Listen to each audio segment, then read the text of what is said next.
Jimekwa pa no maimo so nsha pomde ho nsem so Ghana Health Service wuchemu a China man ne amahudu bi wo hono mo a COVID no nya de sa brase se de Ghana yasomadwuye no mototo ehon so na akwese o mayimo empane na wo se ye nwo no asa amafo dodo na pese wo betene wo ho age de to so mienu na foforo so kra no booster no nya de se wo no mo wo tese wo de hihya wudu egu akwan mu a obebo ho de wura kire ye ne ehunu kwa befa so bebo ho ba na yade no ensantin so mayimo bi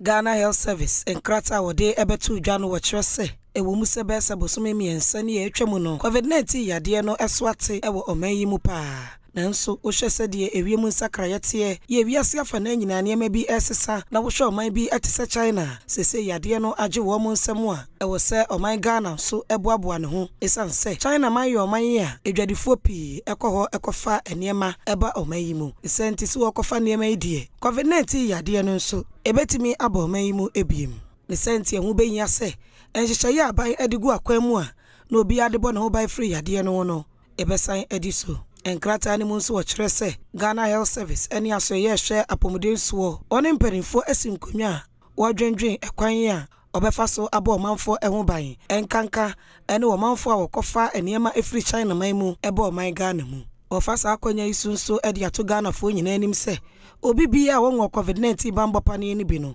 wonwo sebe ya ni nyina ebeboa ama yade no yetimi abra no ase ewo oman mu obi bia nso wowopa ne ne de edikan ya wonwo de etosumienu no nso